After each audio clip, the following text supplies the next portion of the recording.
The Sentinel is known to be reliable, fearless, disciplined, consistent, courageous, motivated, and skillful. So do what you feel passionate about. Take chances. All these qualities start from the mind. Your mind can be your worst enemy or your most powerful weapon. The world becomes your library to help you to become better at your craft. Is this the dagger? Learn how to achieve greatness and tap into the Sentinel mindset. This episode is brought to you by The Arena. The Arena focuses on helping law enforcement and security professionals achieve their ultimate work experience, curriculum, and fitness goals. Visit thearenatoronto.com. Well, good morning, everybody. Welcome to this amazing day today. I got a very special guest and friend on the show. I don't have too many friends, but I do have one here today. And this guest, who goes by the name of Ron Chhinzer, has been on the show as twice right now in different platforms. 3 times. Actually, this will be, yes, that's right. This will be my 4th time. That's the 4th time, that's right. Yep. So let me give you a little background for those listening who Ron is. So first of all, when I first met Ron, he was with Toronto Police Service. Correct. And he was in the Gangs and Guns unit. Did I say that? Is it Gangs and Guns or Guns and Gangs? Guns and Gangs, but I was on the Gang Prevention Task Force. Okay, that's right. That's right. And Ron came on the show and he opened up our eyes in the world. And you've also been an amazing connector, man, to so many people like Renell, for example, and such. And then Ron made this move and he went to Peel. I went to Peel Police. Peel Regional Police. Shortly after. That's right. So Ron has had a history of protection, right?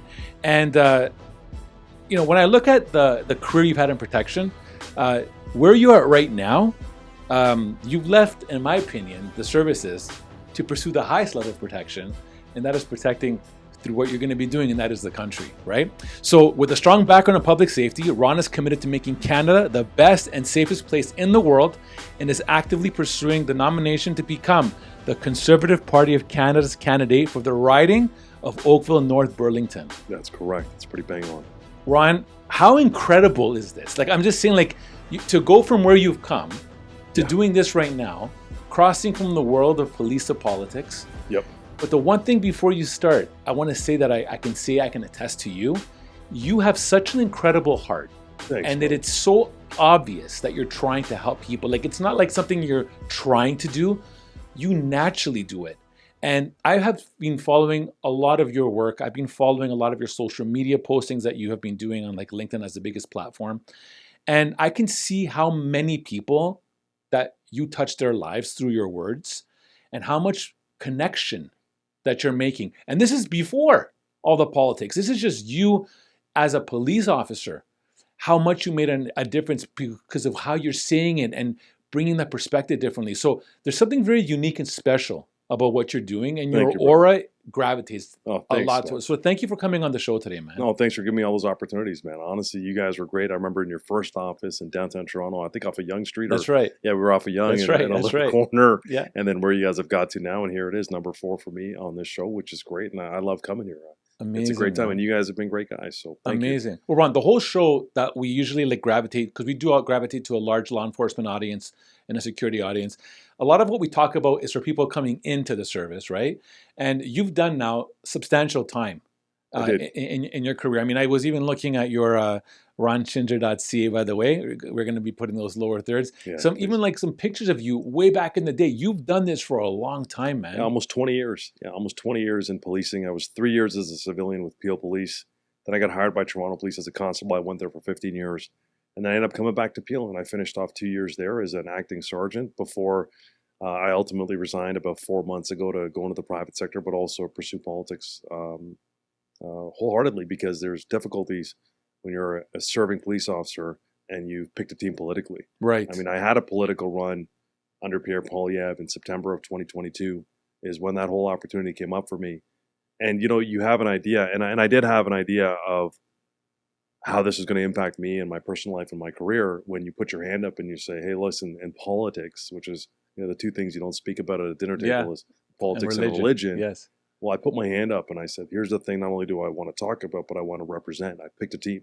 Okay. And ultimately what happens in a very general term is, you lose 50% of the people, and then the other 50% love you. Interesting. So you have this real dynamics to it. And when you do it, you take a lot of criticism for it online, but in turn, that gets balanced out because, you now have a home. And it's not just for the Conservative Party of Canada, but I have friends in every political party. I still have friends to this day that are MPs and Liberals and MPs in different parties. Right. But, you're accepted wholeheartedly into this team that says, no, you're part of the family now, come on in. So it all balances out to some degree, but people don't want to take into account the negatives of it. And the negatives were significant enough for me in combination with not winning the election, which we kind of knew it was going to be a tough one, but I didn't want to say no to the opportunity. Yeah. But as it goes on, you realize when I'd come back, I had a significant amount of experiences professionally, not negative in the organization, but just I looked at things differently. Okay. And when I came back, I had a series of events that really pushed me to resigning from policing. Okay, before we go into that, because I think that's going to be something definitely want to tap into. Would you say that why you're in this position right now, where you want to make the change, you want to make the difference, would you say it was an accumulation of things that happened, or did it just one day you're kind of reflecting, you're saying, man, if I want to see this change happen, I need to be the one pushing it and making it, let's go. Like, usually for anything, there's usually a buildup. There's a buildup that happens and says, I need to do this right now. For you, was it a buildup, or was it something just turned on one night and said, I want to do this? No, it was a buildup. It was definitely a buildup. But, to go back to this first podcast I did with you guys when we were at Young in college, at that time I was advocating for, the gang exit program that we had developed, talking about the risk factors. Yes. What happens to people from the age of 0 to 18 to become not only just a gang member or a victim of human trafficking or a victim of crime, but also what happens to people who generally don't succeed in life based off of the definition of living a healthy life, not being poor, having kids, having a healthy family, belonging to a community. Mm-hmm. And at the beginning of that time, I was advocating for that, and I saw real solutions. And I still see solutions there. But we had to integrate other partners, other stakeholders, quote unquote, to use the government terms. Mm-hmm. So I had to bring on board, places like economic development, mental health facilities, prisons, jails, legal systems, hospitals, education. And I spent 3 or 4 years learning about those industries and those different impact points, both horizontally along municipal government and then provincially and federally. And then I started advocating over the courses of all my public talks. Now, I didn't realize they were going to turn into what they turned into. At the time, I was trying to sell people on the solution.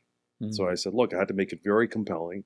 I had to make it very real, and it is real to me because the experiences I had were real experiences. They weren't ones I was reading in a book. I was having these intimate experiences, but at the same time, I was very educated on the topic, both with the educational partners I had, plus my personal experience.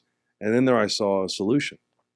And over the course of years, it became very frustrating because we had a lot of successes, but there was a lot of resistance. Okay. And the resistance had to do with kind of government. And the government was, municipal and provincial elections happen at the same time. Okay. So you choose your councillors, you choose your mayor, all at the same time, and then we choose our premier and our MPPs at the same time. Mm-hmm. So when you're trying to bring in all these groups together, unfortunately what happens is partnerships will dissolve based off of elections. Okay. Because when an election gets announced, well, everything goes on hold because, number one, no agency or stakeholder wants to participate in funding an initiative that might be canned by the next government or next person in charge. Mm-hmm. So everything kind of goes on hold.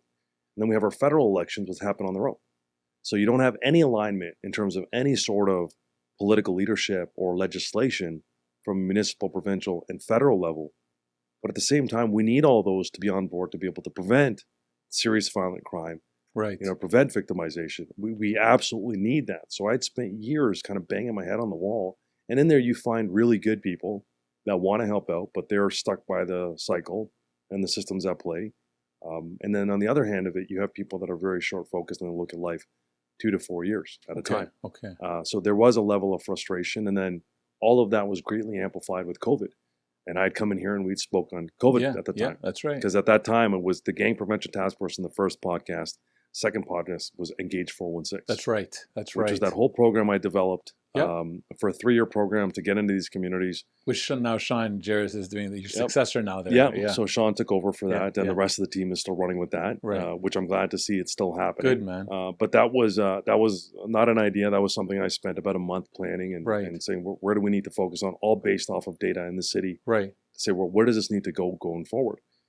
And during that time, COVID had happened, and I was brought back to the front line in Toronto. And this is where the politics come into play for me now. So I had all that experience, and then what I started to notice was, and I think it's important to highlight, when I really took an objective lens to this, two things kind of happened.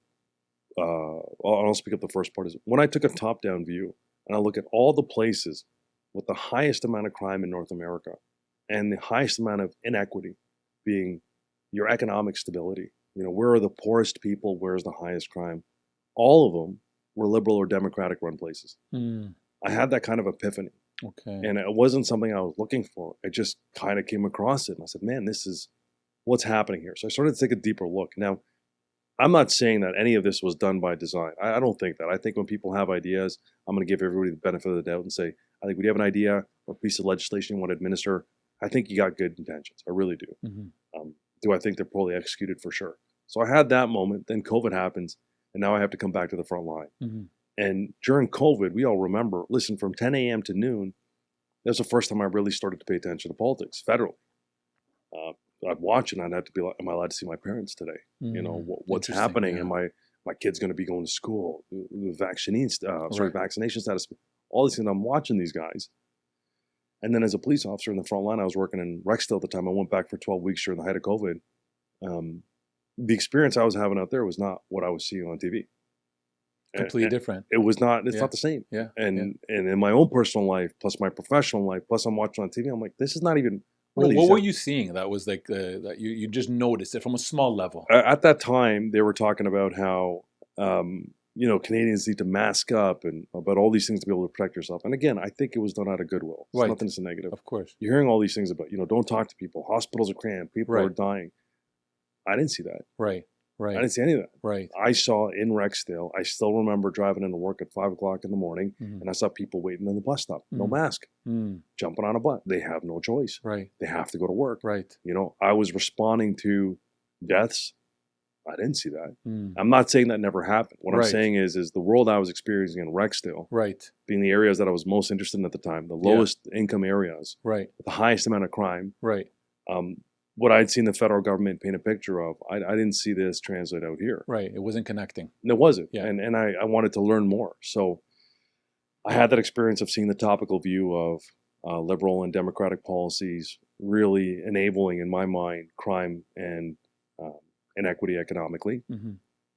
And I have a bit of a rationale why I think that happens. I think what happens is in those communities, that their priority is I don't have enough money in my bank account to be able to buy food, go on a bus, and I can't break this cycle. So what the government's response is, or this particular lens is, okay, let's supplement you the money. And that's it.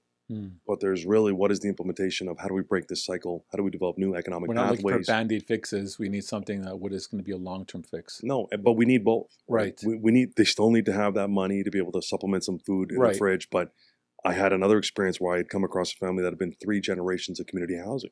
How's that even possible in Canada? God. How is that even possible? Where I dealt with, a person who had said, yeah, my mom lives in community housing and my grandma. We've all grown up in this. There's no break in that cycle. And that's just one of thousands. And they don't want to be there either. And I've spoken about that publicly before, saying, look, there's a big issue here. All that happens. Then I start watching the news. I'm working on the front line. And I end up going to a dinner. One day, my buddy's 40th birthday, we go to a dinner out in the East. And I'm talking about the things that I was observing, talking about my work. Somebody at the table says, have you thought about getting into politics? And the light bulb went off. And I go, well, maybe. And they said, well, you should, the things you want to change, you should be a counselor. This is the position you could do it. I go, cool. So I end up leaving. I end up going back home. One of my buddies is really connected politically on every side of the spectrum. I end up calling him up saying, hey, man, let's go for a lunch. I want to run something by you. I said, hey, man, I'm thinking about, what do you think about me running to be a counselor? He goes, no, you need to be an MP. He goes, for what you want to do, you need to change legislation. You need to have that big national reach for what you want to accomplish. So I said, what do I do? And he kind of guided me along the way. And thankfully, I had that because most people don't know the entry to politics. Right.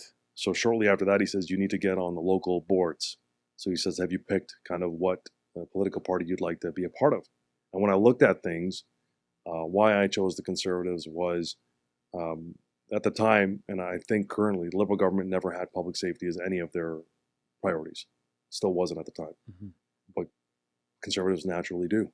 law and order, small government, economic development, all the things that I had learned in my career and the things I was advocating for was in alignment with the Conservative Party of Canada. Right.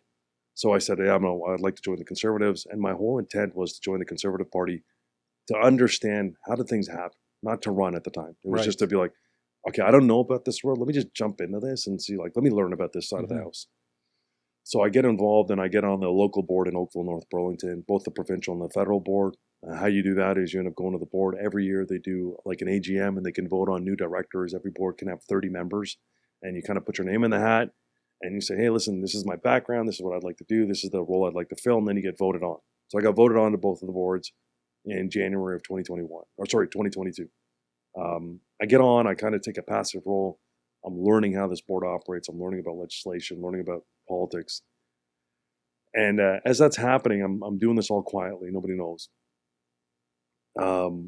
That happened. And you're still, by this time, you're serving with the Peel Police At this time, I'm serving with Peel Police. Okay. I joined in, actually, I started in 2021 is when I left Toronto Police. Okay.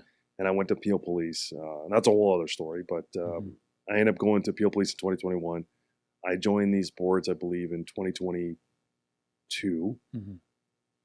End of 2021, end of 2022. I joined these boards. I'm sitting on passively. I don't tell anybody. Nobody knew. My wife knew, that's it. And the people on the board knew, but nobody else knew. And then as time goes on, I'm having more experiences on the street. I'm seeing drug overdoses increase, domestic violence increase. Bail system is a joke, an absolute joke. Right. There's no pretty way to put it.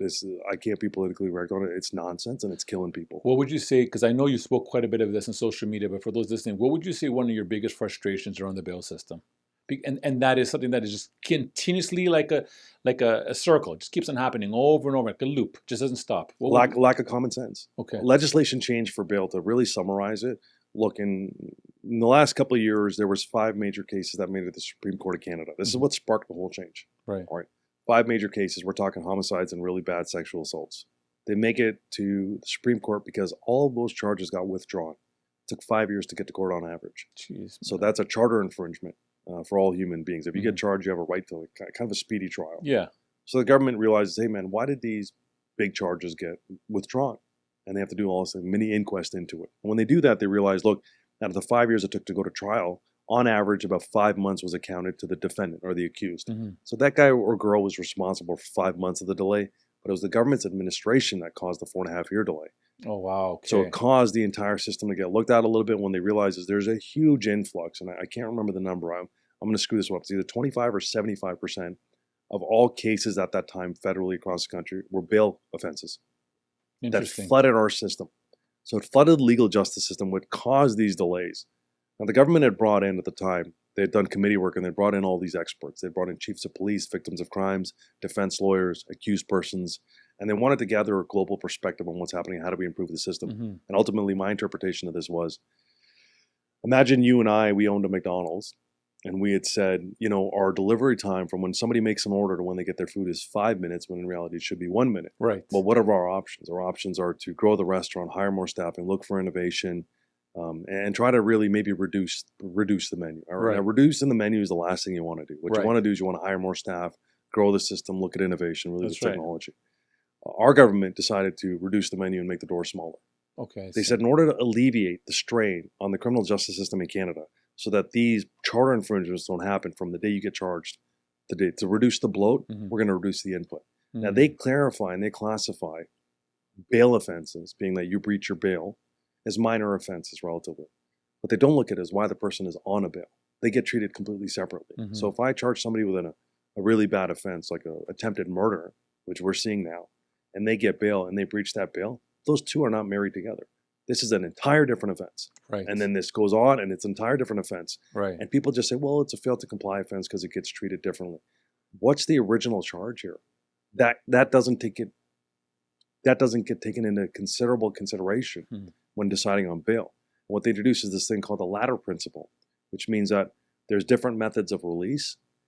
The actual piece of legislation and the current government has said that they want to make this as least onerous on the accused as possible. They don't want to interfere in the accused person's life. And for us as law enforcement, for us to decide what level of release we have to use, We have to go based on that individual charge, not the history, to some degree, unless it's got direct correlation to it. We have to look at the individual charge, and we have to start at the bottom rung of this ladder every time. That's very frustrating. It's extremely frustrating. Yeah. It's so frustrating because bad guys know it. They know the system is screwed up. Yes. It's in their favor. The government's legislation or their perspective on this was, if they were to, in my mind, innovate the current system to be able to handle the influx of cases before the courts, which is growing, crime is definitely growing. Well, their perspective is we are going to penalize marginalized communities because they are overrepresented in the criminal justice system. Let me pin another picture to you. Who is the victims of these crimes? The victims of the crimes? Yeah. What communities they belong to? Interesting. Yeah. It's the same people. Yeah. So they decided to add a filtered approach into the bail system based off of identity over the actual offense itself without even taking into consideration the victims of these crimes. Right. They come secondary to the accused person. And now what we've seen here is a broken cyclical bail system. And you're seeing this Yeah. all the time when you're doing On the Job. All the right time. now. So now I'm back to the streets. You know, I'm out there. I'm doing these crimes. This is a joke. I mean, my platoon was arresting people that were in stolen cars with firearms that are on bail for attempted murder. This is insanity. Yeah. This is not a one-off. This Right. is happening throughout the country repeatedly. Right. And, you know, if you see my social media, I get messages from coppers from every province. Right. It's the same stories from every single place. So what can make that change? Like, and why hasn't that change happened? Like, if you guys are like living this every day and seeing it every day, and you're seeing it's an issue, why isn't it being changed? Why isn't it being pushed? Politics. Policing can't advocate for itself. Right. Because the perspective is, and it's one of the reasons I left, I felt so passionately about this that, Yeah. you know, you wonder why cops can't say anything. I'll tell you why they can't say anything. Is policing is supposed to be apolitical. It's not supposed to be a part of policing. The reason being is that, look, if I'm a conservative, okay, obviously that's known now. But that doesn't mean in my policing lens that I treat anybody differently. I'm a professional. I care about life. But there's a perspective out there that policing and you know, social services, public services should be apolitical because they don't want anybody to have the perception that because you're a liberal, I'm going to treat you any different. And I agree with that wholeheartedly. I don't think policing should be political. The problem is politics have bled into policing so much so, and policing doesn't have the ability to speak out for itself. You know, so we're relying on things like unions to speak out for it. But the policing profession has been so severely impacted by poor political decisions and politics bleeding into the profession, but us having zero ability to speak about how we think. So cops are muzzled. You know, leaders are muzzled. The way chiefs are appointed on the boards is, you know, chiefs have to go into a interview process, and on that board is the police services board. So you have a mayor and city councilors. They're supposed to be apolitical as well. You know, municipal staff is not supposed to be politically aligned, but they are. And, you know, if you risk potentially some career advancements if you are politically aligned somewhere. So I do know that you use your social media platforms and your podcast to kind of bring over some of these frustrations that were happening. Yeah, I do. Yeah. Was that well received? Meaning, as in, like, I know you have supporters in law enforcement. I do. But was it well received as a whole? Meaning, as in, like, did you have some people that did not want you to kind of even voice the concern, like because of more political, you know? Yes. Interesting. Yeah, I did have that. And is that one of the main reasons? Like, I would say that why it pushed even more, because usually they say when you try to hold someone back from trying to pursue something and move it, that's where you get challenged the most. But sometimes that can do the counter effect, right? And drive someone even further to kind of go for the mission. No, it did. It was a huge portion of that as well. Was and I'm not doing it in a bitter way. Right. I started to understand the position I put other people in. But it made you almost realize, I need to do this. Because of all this, I need to do this. I need to fulfill this. I do. And I felt a very strong, compelling force to do it. So I was maybe pushing the lines a little too much afterwards on certain things. And I was getting called from different places to say, hey, can you take this tweet down? Can you not say that? Can you not say this? And I wasn't breaking any rules, but I knew it was causing undue stress for people that I respected. Okay. And I had no intent on ever doing that. Right. So I understood things a little bit better. And, you know, hindsight's 20/20. And I didn't anticipate this because not many police officers have done what I did. You know, being an active police officer, now running to be a member of parliament in a by-election in the place that you police. Right. It was a brand new area for a lot of people, including myself. And I was learning how to navigate it. You learn stuff after the fact that tends to be valuable. And I wanted to continue to pursue this, but I couldn't find a way to do both policing and politics, while my aim still stays the same, the outcome I want is still the same.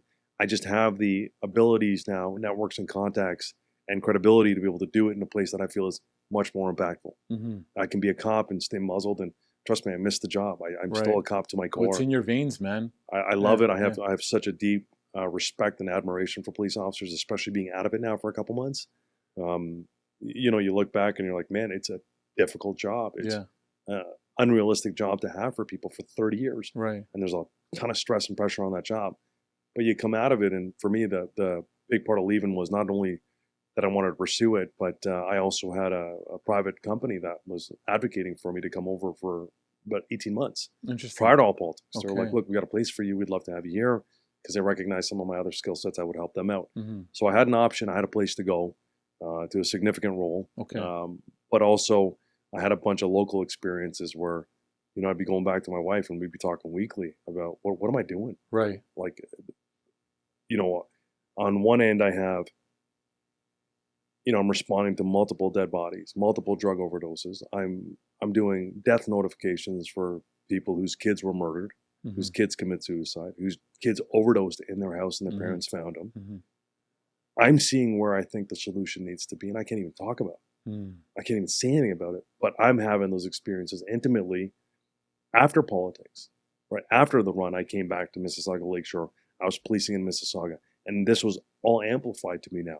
I'm having these experiences on a night shift at 10 p.m. I get a phone call from Pierre Poilievre. You know, hey, Ron, I'm in the area. How you doing? Or listen, I got a question for you about bail, or, you know, just checking up as a friend. And I'm having these conversations with who I think is going to be the next prime minister. And I'm working a night shift as a cop, frustrated by the victimization that continues to happen, and no conversation about it at any point, at any level in the House of Commons. Conservatives were trying to bring it up, but it gets shut down time and time again because there's this false idea that everything is great. The new public safety minister come out and said crime has actually decreased. That's a lie. That's a flat out lie, and they get away with it. Meanwhile, I'm having Why did he say that? I don't know.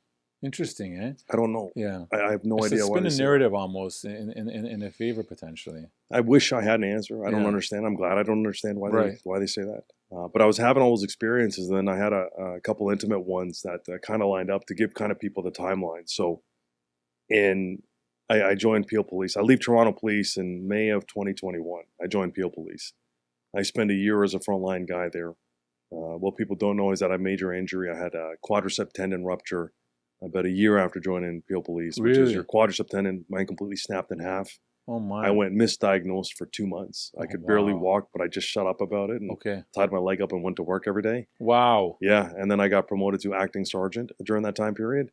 So Advil was your best friend. Advil, man, it was a godsend, and I was just quiet about it, and I Yeah. went to work. Yeah. And then eventually, when the diagnosis came out in July, they said you need emergency surgery. Your tendon is shrunk. We need to pull it back together. I get the surgery done. I get 35 staples in my leg. I'm out for 6 months. They tell me I'm out. You have to stay home, learn how to walk again, learn how to build your legs back up. I'm off now in May of 2022. Sorry, July of 2022, I'm off. In August of 2022, somebody locally asked me and says, would I ever consider running to be an MP one day? Just a local person in the Conservative Party. I said, yeah, maybe when I retire. Great.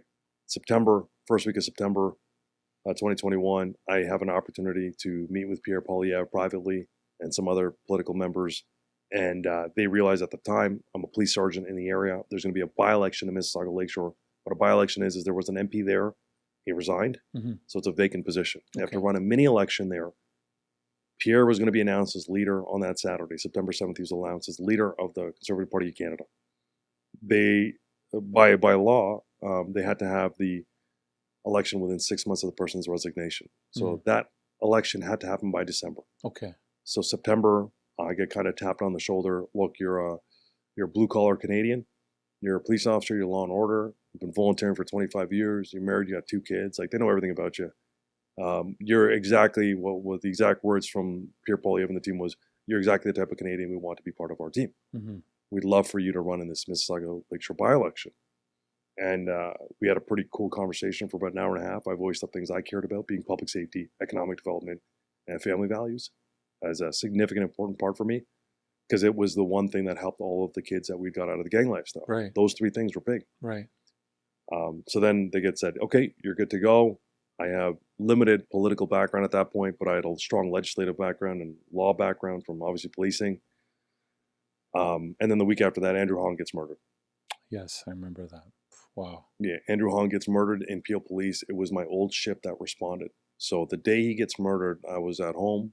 I was recovering from surgery. Mm-hmm. I had, that week prior is when I had met Pierre and the team. That week was the same week I was able to drive a car by myself after my leg surgery. Still couldn't walk properly, but I managed to do it. And then that day that Andrew Hong gets murdered, my phone goes off about 1 o'clock in the afternoon. It's one of my old partners, one of my best friends in Toronto Drug Squad, calls me up and says, "Hey man, where a Toronto cop got shot in Mississauga. Is it true?" I said, "Man, hold on. I wasn't working that day." So I call up the front desk. It was my old shift working, A platoon at 11 Division. I call up the front desk. I said, "Hey man, this is what I heard." And keep in mind, I just left Toronto a year ago at this time. And I said, "Hey man, this is what I heard. I heard a copper got shot." And front desk said, "Yeah, he's dead." And I flew into the station right away because I didn't know who it was. And I'd known, I was in Toronto for 15 years, man. And I've known other cops that have died either by suicide or been killed on the job. And it's a very strong community. Yeah. So I just fly into the station that day. It's 10 minutes from where I live. I get in the station and I'm all messed up with my leg and met it up. And I'm like, who died? And then I find out it's Andrew Hong. And it was my old platoon, A platoon, 11 that I'd spent a year with when I first came to Peel. They're all great coppers, all young kids for the most part. There's a few older guys, but all young kids for the most part. And I had been through a similar scenario like that in the past. So I knew how to navigate it to some degree and had a great relationship with them. So I've never shared this publicly, but I stayed at the station the entire day. And every single cop that had come in that day, you know, we walk in, I talk to him privately. I had said the first thing when they come in, I said, "Are you okay?" What do you think every single one of them said? "I'm fine." You see it in their face, they're shell shocked. They're not fine. Right. They come in and I'd stayed there from the beginning to the end. And this is not for me to say, "Oh, look at me." I care about it. That day I had some intimate experience with some officers. Officers were crying. They were struggling. But there you find a lot of inspiration for the people that actually signed up to do this job. You know, the first two officers who responded and found Andrew Hong dead and murdered had the wherewithal to not only see a fellow brother in a uniform dead, murdered in a Tim Hortons, which we all go to. Right. But they also knew that there might be the threat around there. So they managed to secure the scene, leave a younger officer there to be able to deal with the scene there itself. And they actively went looking for the attacker. Okay, two coppers ended up doing that. I stay there till the very end. The last copper to come back is, I don't want to say their names because I don't know if they would want it said. Yes. But all great people I have a lot of respect for. But the last copper that comes home that day, ex-military, comes back in and it was around midnight. Keep this in mind. So this happens early, just to give people perspective. They work a 4-day shift cycle in Peel Police. 2 days on, 2 days off. 12-hour shift. That's a long shift. These guys started at 6 and 7 a.m. that day. Okay, I was there till midnight. The last person to come in that day came in at midnight. He was a person who was an acting sergeant that day. We got a great relationship with the guy. He's ex-military. Okay. Just him and I are talking, and I pull him aside, and I'm like, "How are you?" And he says, "That's a tomorrow problem." And thank God he was there in an acting supervisor role because his military experience, his age, his ability to maintain everything, it's a big deal. Wow. And these guys and girls came back to work the next day at 6 a.m. You know, and they did the rest of the 3 days. Now that has had forever impacts, obviously, on them and the community. But after that experience, I was even more motivated to want to put an end to this and to have a voice for policing. And then the election happens. Right. We lose the election. It's fine. They brought in a big name to go against me, so I take that as a tap on my shoulder. But I was hyper motivated after that encounter to represent the policing community in politics because they can't represent themselves. And the party was very supportive of that, being the Conservative Party. Pierre Poilievre and the rest of the team were amazing. You know, they checked up on me all the time. They made sure I was good. They wanted to be, they asked a lot of questions, which I think are the right questions to ask. Then I end up, still kind of messed up from work and my leg not all in the right place. I end up running the election. We do a 10-week campaign. We end up coming up short. And I had to take a 10-week leave of absence. I was unpaid for 10 weeks. And so because you take of the on the injury? financial. No, when you run for politics, I see. You can't be a paid employee. Right. Of government. That's So right. you have to take a leave. Okay. So I was no income for 10 weeks. Look, I'm not rich. Yeah. So no income for 10 weeks, coming up to Christmas. My daughter's birthday's in and around that time as well. But we wanted to take the risk, myself and my wife. And to be fair, the party said, look, this is going to be a tough one. So I'd known what I was getting myself into. Right. So I got into it, did it, came back. And the day I lost the election, the next day, I was picking up lawn signs for the next 2 days. Yeah. And then the third day, I was back at work. So I had no time off. Yeah. And when I came back to work, you're like right back to the mix, right? Nothing changes. And I get back in, and then that's when I'm having my other, almost 9 months of okay, now I'm embedded in the political party. I was the first candidate to run under Pierre Poilievre. I was an outsider that came in. So I developed a lot of friends. During my campaign, I had met MPs from all over the country. I had met staffers, and I had over 700 volunteers that came in and out over 10 weeks, and all great people, man. All of them were amazing people. I'm still maintaining a lot of friendships to this day. But then you come back and you're policing a community, and all the things I stood for, more cops are getting murdered. Right. Started to amplify after Andrew. Right. We saw a rash of murder. Right. Cops getting killed. We see crime increasing. I was seeing drug overdoses. I was seeing guns and gangs. Terrible bail issues here. And then I had to do, in my last 6 months of policing, I probably did 10 death notifications. Wow. And they were all, at this point, amplifying for me. It was getting very personal. One of them being a father whose son was killed in gun and gang violence in another city. I had to tell him. Another notable one was a 18-year-old kid who jumps off 37 stories and kills himself in the middle of the day, having to tell their family that your son's not coming home. People who've died of drug overdoses in their house, 21-year-old, 18-year-old, 17-year-old, bunch of suicidal kids. I'm having that, and you can't say anything. So you get this pressure, the steam cooking inside of you. And then I have, politicians who I consider good friends now. I think they're great people in and out. The ones I call friends, I think they're great people. The other ones I just don't know well enough. But saying, look, like, you got a home here. Like, we value you. You have a big voice. We want to use that. We want that to influence legislation countrywide, regardless of how things go going forward. Like, we want your voice. Right. And we want the police to have a voice with government. And then for me, at the same time this is happening, this other company that I work for now was like, we have a home for you. Right. So, like, get out of this. Like, dude, come here. Like, we'll support you in everything you want to do. Like, come here. Look, if you want to run in politics, we'll support you. If you want to work with us, we'll work with us. And I had that option. And then, it's tough to leave. You spend 17 years in a place. Oh, my God. It's like your foundation is so strong in one area. And as you said, like you're thinking of a lot of things. I have a family. I have a home. I have a mortgage. You have all these things in place. So making a move that's very secure to do something else, I can only imagine it was scary. But at the same time, it's something that I think you felt so strongly in your heart that you needed to do. Yeah. Opportunity, right? It's there's so many other things to that are more on the personal side. Like, the first time I left Toronto was hard. It was hard leaving Toronto. I not that I regretted it. I don't regret it at all. But I had moments where I'm like, did I do the right thing? Did I leave Toronto? Because Toronto was so good to me. Look, I had tried to get promoted there 3 times, never went my way. Right. That's fine. Okay, that's just the way things go. I was well connected to the chief of police at the time, the deputies, and I would like to think I was well respected in the organization. And I chose to leave because I felt like Peel was going to be a more progressive place. I feel like Peel would be able to adopt my ideas and the things that I developed a little quicker. And Peel was great. Peel was good to me as well. They treated me very well. But when I left Toronto, it was very difficult. And then when I decided to leave Peel, that was me closing the door completely on policing in terms of being a cop. And that was hard too. But, you're having those weekly conversations with your wife and your kids. And I remember I had, after my election, we lost that night. There's a superpower I have. I call it a superpower, is I take rejection and defeat really well. Yeah, okay. Like, my bounce back time is ridiculous. Like, it's like a minute, and then I'm like back to normal. Right. So I remember going down to my campaign launch, and my campaign chair, his name is Michael Raz. My campaign manager, my entire team, like I have such admiration and respect for them. They were just salt of the earth people. People you would think about, prior to politics. I didn't know what to expect of these people. These people care. They care.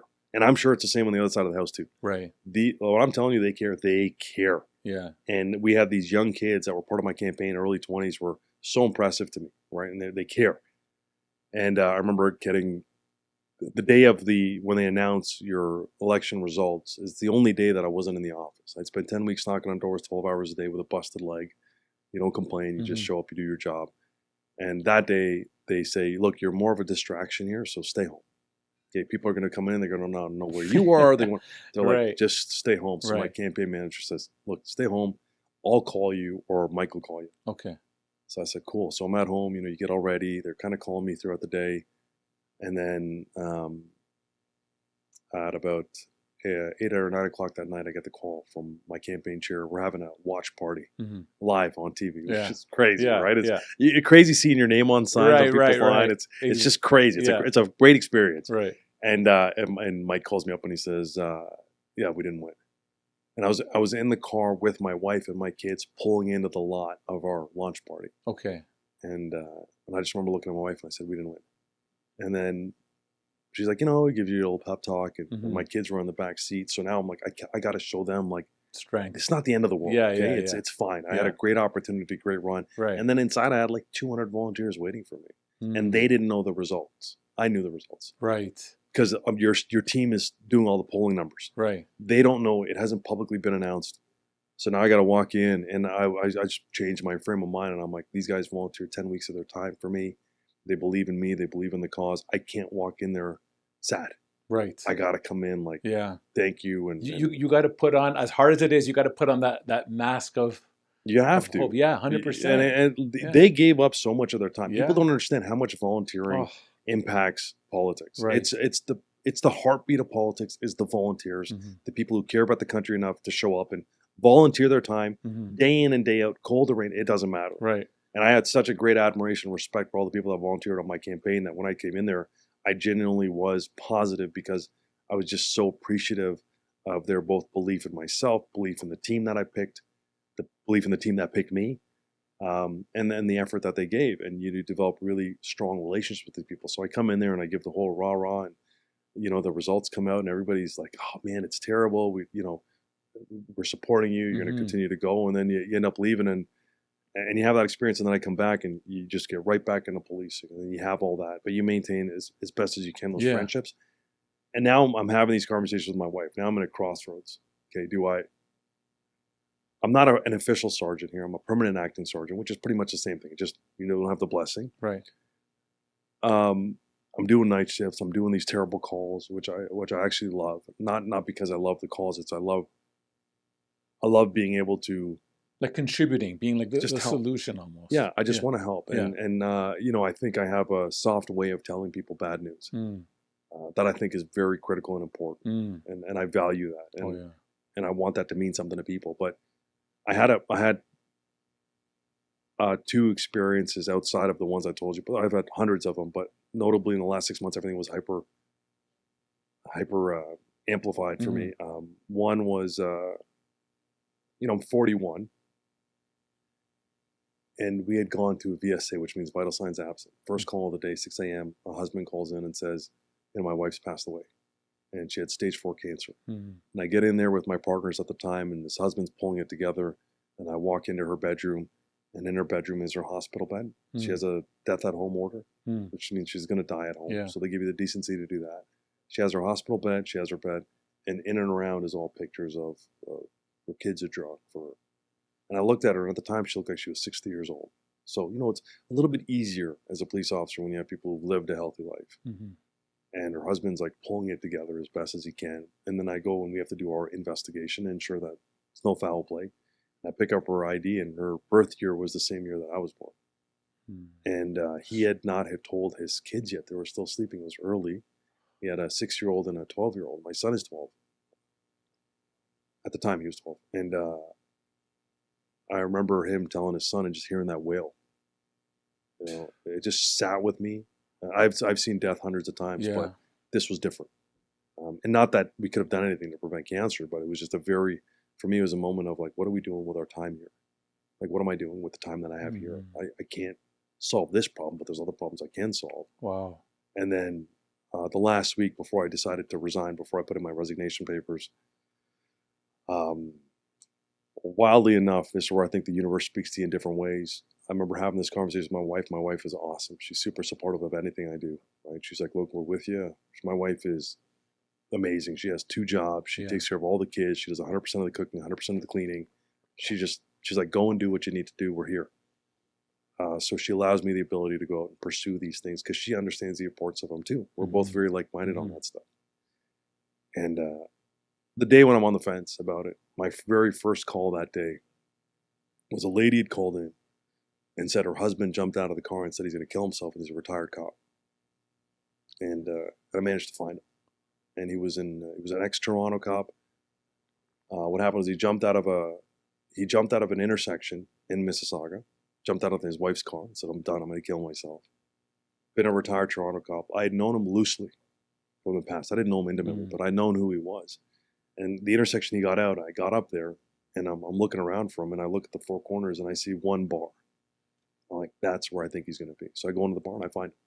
Wow, man. And I see him at the bar, and it's a breakfast bar. So it's like alcohol, plus you can get a breakfast. It's like in a hotel. And I get in there, and I just sit across from him. I'm like, hey, brother, how are you? And he sees me, and he's a little off. But he's like, hey, man, do I know you? I'm like, yeah, I used to work in Toronto. I think we know the same people. And then we kind of talk for half an hour. And I tell dispatcher, like, I found him. And I asked for the other units to stay outside. I didn't want it to come in to be a whole thing. It's difficult when it's one of your own, right? And we're just talking. And what happened with this police officer is he'd killed somebody early on in his career, or lawfully. He killed somebody who he had to kill. And he'd carried that guilt for his entire career. He had resigned a couple of years earlier, and it was just destroying him. And we had a good enough conversation, and I felt comfortable just saying, like, hey, hang tight here for a second. So he just finished his breakfast. He was calm. He was out of the zone. I ended up going outside, and we ended up talking to his wife. And his wife discloses enough information where we have to apprehend him under the Mental Health Act. Use a threat to himself. With the form. We had to form. We had to apprehend him, which is very difficult to do. So I ended up going out there, and I ended up coming back in, and he knew as soon as I came back in. He's like, you're going to apprehend me, aren't you? I'm like, yeah, sorry. And he goes, can I finish my breakfast? I'm like, yeah, for sure, pal. It doesn't matter if he's a cop or not. I would have, if it was a situation was the same in another, I'd afford him that decency too. Of course. Finish your breakfast, man. We're not going to do this big show in this restaurant here. We're just going to have coffee as buddies, and when you're ready, we're going to take off. And we end up walking him out. You know, we had to cuff him up, and out he goes to the hospital. And that was the day. That's the moment I'm like, I'm done. Because having that conversation with my wife the night before, and that being my very first call of the day, me finding the guy, me knowing the guy, you know, I'm not immune to that either.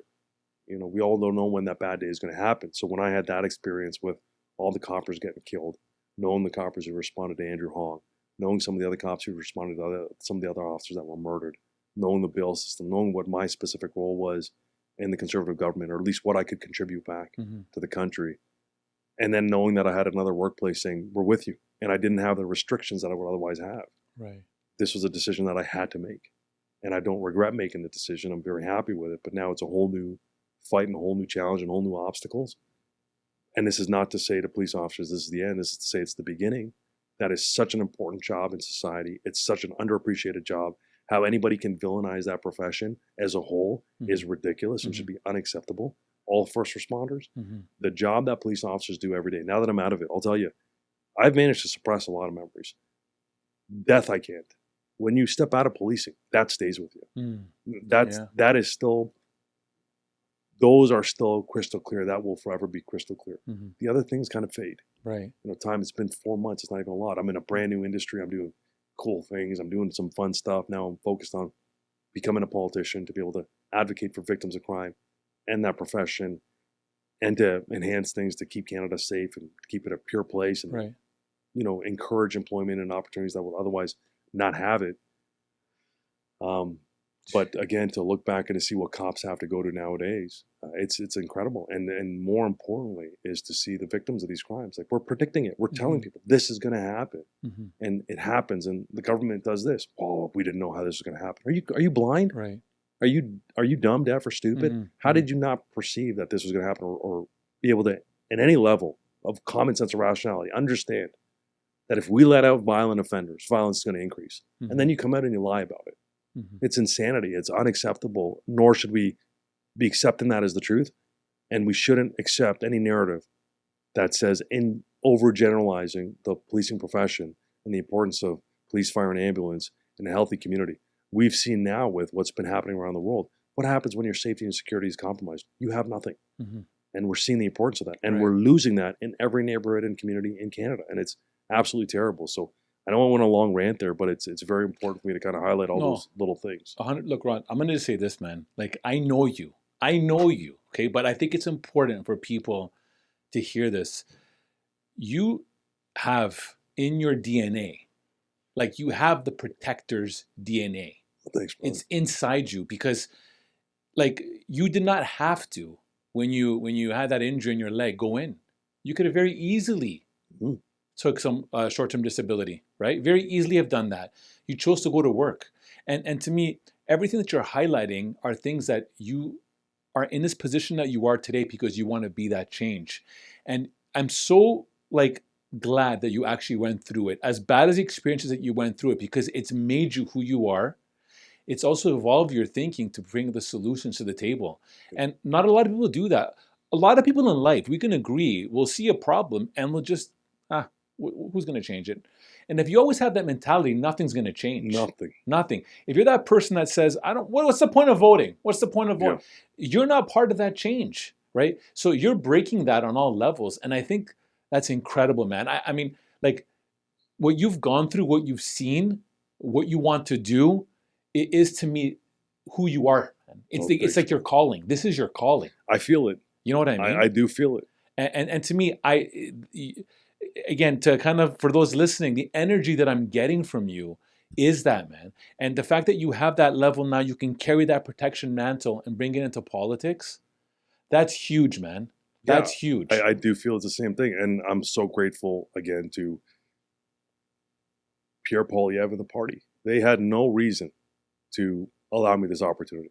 There's thousands of other people in the country that would love this opportunity. There's other people that wanted it. But, I'm forever grateful to the opportunity for him and the team to be able to afford it to me. And then, we've stayed friends throughout, and I've stayed in constant communication. They had no reason to stay in communication with me, but they do. Mm-hmm. And it's because they do understand exactly what I think you said when you talk about the importance of protection for Canadians and it being one of the biggest topics in the country. Mm-hmm. And, you bring up a good point when you said, when I said I feel it and I feel compelled to do it, it's a feeling. Mm-hmm. And I think everybody has that. And I don't want to get too much into it, but even all the negative things I'm telling you about, they make you angry. You want to do something about it. It builds esteem. Mm. But you find inspiration in people, right? And these, there was on the death notification part when I told, the one father, his 18-year-old son had committed suicide. Terrible conversation, very difficult. The backstory is even worse. And the next day I had to follow up with the family because we had seized their son's wallet. We couldn't identify him. So we still has to go through, an autopsy and a coroner's exam to positively identify the body because the impact and the trauma on the body was so significant. The only reason we knew it was this kid was he had a wallet on him. And we looked at the ID and his dad had actually reported him missing after he had jumped. So we were trying to get a hold of the family. We couldn't get a hold of them. Great family, no police records. And all of a sudden, dad calls in a couple hours after his son jumps and kills himself and says, I can't find my son. And our dispatcher put the two together and said, called me up and said, hey, listen, the dad's calling in. And that's how I notified the father. And it's terrible. Obviously, what parent wants to be told that? This kid was struggling for a variety of reasons. Mm-hmm. The COVID lockdowns had a significant impact on this kid's ability to develop socially. Could never recover from that. Ended up taking his own life. And the next day I go to return the wallet, and this family is so positive, so thankful for telling them that their son was dead. Mm-hmm. They had their friends and their family around them. They had their church there as well. And you just, for them to muster up a smile and appreciate what's happening, it's incredible. Mm-hmm. And for me, I consider myself in those positions, and every cop does this. We think about what would happen if we were in these shoes. And a lot of us say, I'd never be able to bounce back. Mm. These guys did. And that's the part to me where it's like, the spirit of humans, what we're capable of doing. Yeah, every negative thing I tell you, there's a balance. Opposites exist. It's a zero-sum universe. And in there, you hear these terrible situations. I have no idea how these people show up every day and continue to push the fight. And they do it, and they don't highlight it. They're not on social media. That's not even their purview, but they do it because they have to. And they do it because there's a bigger purpose. and they all believe in that. And I think that should be respected and honored. And I think that should be something that somebody has to fight for. And for myself, and I'm sure like you, even in security lenses, look, we have the opportunity to be in leadership roles and positions. I have an audience. I have a capability to be able to communicate. Why would I not use that to highlight the Canadian spirit and the spirit of people during difficult times that have the ability to bounce back? When I talk about these victims of crime showing up the next day, when I talk about parents being told their kids die and maintaining that memory, cops showing up to another cop getting murdered and showing up to work, that's incredible. And that doesn't get enough attention as I think it's deserved to show the highlight of that true test of character for people. Right. Look, Ron, I'll say this, man. Everything that you're saying to me is completely genuine. I think if anyone gets a chance to visit your website, which is ronchhinzer.ca, and that's CHHINZ or Z for American audience, ER.ca, they will see a list of items that you stand for, okay? For all the Canadians listening, and even though our audience spans across the world, what would you want one thing, and I know there's many things, but there's one thing that you'd want people to know about you and what you want to do or you want to see happen that, I think it's important that the audience connects to that because look, in politics, this is the truth. A lot of people avoid politics because they say things like, it's like everybody else. Like you hear that a lot, okay, across the world, right? But to me, I don't think that's fair. I don't think that's fair because that should not be branded against all parties and all individuals. People generally are in it like yourself that wants to see the change, and we've heard it today, and that wants to make that difference. Is there one thing that you'd want people to know about you or something that you want to do or, because at the end of the day, we're going to get down to a vote, right? And that's what really comes into place. I think it's important that people hear something like this so it can help them lean towards that side, right? What would that be, right? And I hate to put you on the spot, but you're going to be put on the spot all the time. Yeah, no, so get ready. It's fine. Look, outside of the public safety, obviously importance of that and pushing for community and education and a lot of things that are meaningful. I think what I want people to understand is, look, I have a scope of knowledge and expertise. I have 20 years of volunteer work, 20 years of policing. I've owned a business before. Now I'm a vice president in a huge fintech company. So I have a breadth of experience there, but I'm also I'm also realistic in what I can actually accomplish within that time. Look, a 4 to 8 year term in politics is enough to probably get one or two major things accomplished in there. But my real goal in that whole process is to be able to educate Canadians on how to get involved. Okay, there is no succession planning there. We should be educating and inspiring a brand new generation to get politically involved, unfortunately. Politics, whether you like it or not, shapes the world that we live in Canada. We all have to be a participant. We all have to be knowledgeable in it. And regardless of what party you pick, my whole platform in terms of what I'd hope to accomplish is I want to be able to inspire the next generation of politicians to come in that are like me. People who weren't career bureaucrats, people who have a mortgage, who didn't come from the best family, didn't come from the best environments, who had terrible experiences, but took them all and believed in themselves to say, look, I think I represent something a little bit bigger, and let me work towards that passion. And I really want to bring that to Canada. I want to bring that to the future generations. Look, I'm not going to tell you I'm going to solve every problem. I'm not. But I do know that in that position, I'd be able to influence millions of people and hopefully in the right way for them to get aligned with and participate in making this country a lot better. Look, it's absolutely up to us. We have to participate in the political environment right now because if you don't, you're going to be a victim of it on either end of it. So it's very important to have a voice, stay connected. So for me, I just want people to look at me as kind of like a reasonable perspective into there, and I'll share information in a way that's not political speak. That's good, man. I really like that. You mentioned earlier that a lot of politics is built on volunteer. And I do know that you have a large following that supports you, that loves you. And by the way, Ron, I'll tell you this, bro. You are loved, man. Thanks, man. You are loved. Thanks, brother. Yeah, and to me, I feel that it's important that, maybe we can guide people because people, I think, do want to contribute to the cause. They do want to contribute to your platform. How does one do so? And are you, accepting people to volunteer their time? If they wanted to do that, how do they go about doing that? And to help you with your cause, man. Yeah, look, if they go to my website at ronchhinzer.ca, there's a whole volunteer section. If you fill that out, we have a great volunteer coordinator. She's amazing. She helped me on my other campaign. Okay. And what it is volunteering can look at different things. It could be taking photographs. It could be social media. It could be knocking on doors with me, trying to get people to sign up as memberships to be able to vote for me. It's very ground level. The best way is to go on the website, log in. Our volunteer coordinator will get a hold of you. Or if you know anybody in Oakville North-Burlington and you can advocate for me, by all means do it. I have to go through this local nomination process, which is what happens in a nomination process for people is imagine that there's a riding. Like for me, it's Oakville North-Burlington. Well, as far as I know, there's 3 other people that want to run against me there for the candidacy. All that means is the Conservative Party of Canada and the Liberal Party. Okay, we'll just use those 2 major groups for right now. Each riding, they have to have a candidate. Okay, right now, where I live, it's a Liberal candidate, or sorry, a Liberal MP, I should say. Now, we're going to have a general election, which is the big one. What happens before that is all the Conservatives in the area need to pick and vote on who they want to represent them. So among there's 4 of us that I know of that have put our name forward and say we would like to represent the Conservative Party of Canada in Oakville North-Burlington as the candidate. So it's a mini election before the election, just an in-house election. Right. Now in there, you need to sign up people to be memberships of the Conservative Party of Canada, which is $15 for a year, and then you become an eligible person to vote. So in between there, we're all kind of competing with each other locally to have local people in Oakville and North Burlington say, look, I want to vote for Ron. And then there's an election day. They all come out and they vote, and then we tally up based off of the Conservative members in the community, who do we want to represent us in the election cycle. So if you know anybody out there, advocating for me is huge right now. Every vote counts. Every point of contact we can get into our system is huge for us to be able to call and follow up on. And really, that's about it. And if people want to donate, if I want to like support you, I would have to register as a member first. Yes. And then as soon as I register as a member, at that point I have the ability now to cast a pre-vote, basically. Yeah, but you'd have to be living in my area. Okay. So you have to be living in the riding. Okay, so everyone start moving over to Burlington and Oakville. North Oakville, Burlington. So your region is Halton region right now. Yeah. Okay. So it's Oakville, North Burlington. It's northeast part of Burlington and the north part of Oakville. Okay. It's where I live. It's where I'm set up. It's where I've been. So that's why I'm picking there. Initially, I had run in Mississauga Lakeshore because I was a police sergeant in the area.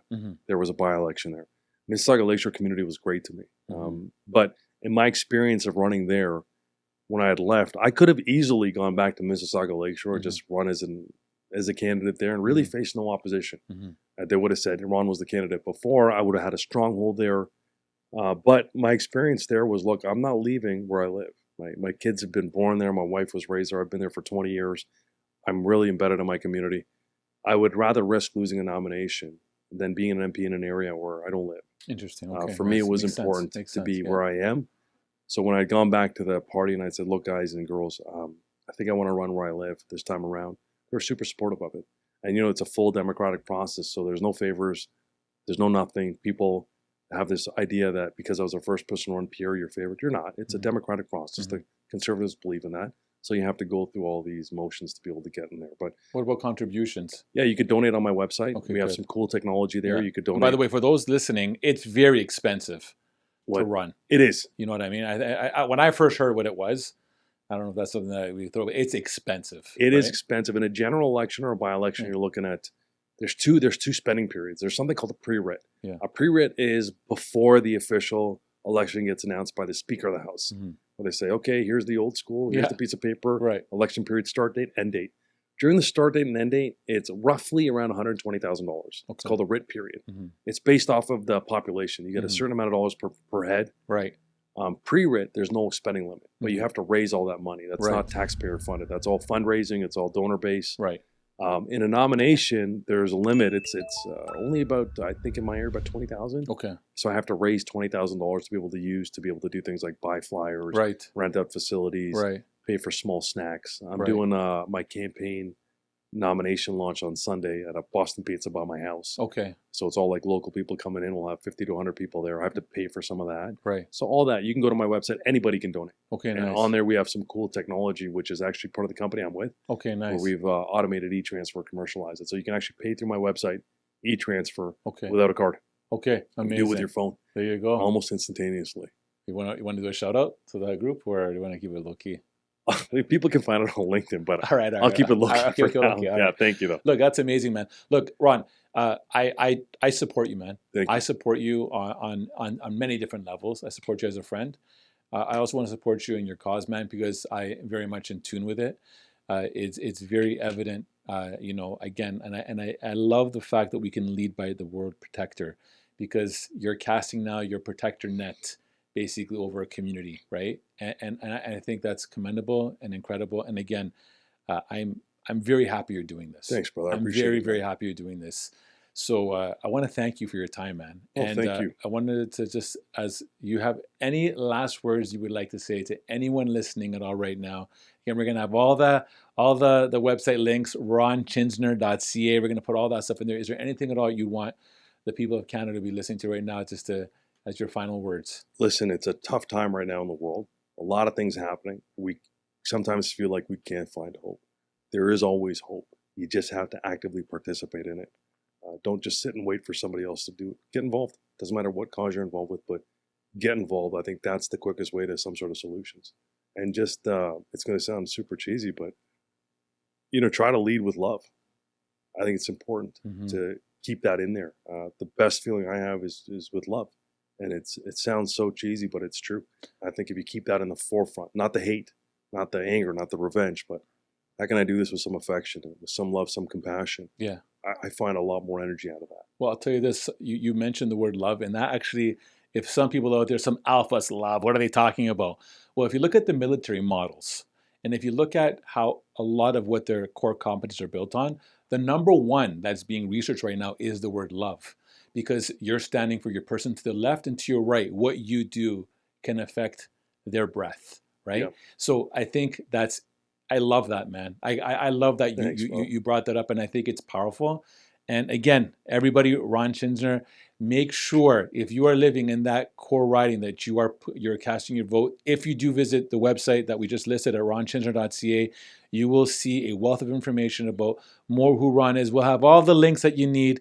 But again, Ron, thank you so much for coming down, man. And I just cannot wait. And I'm speaking in faith right now that we're going to be doing another podcast. No, for sure. This time with a different title. Hopefully different title. Yeah. Hopefully member of parliament. That's right. Or something significant there where it can be like, yeah, hey, I started here. Exactly. It'll be super cool. That's right, man. Absolutely. Thanks again, Constantine, for having me. I do appreciate all the support. So Amazing. Thanks. Have a fantastic week, everybody, and take care of yourself. This podcast is brought to you by Executive Protection Lifestyle Canada. Make sure to drop by next week and don't forget to subscribe.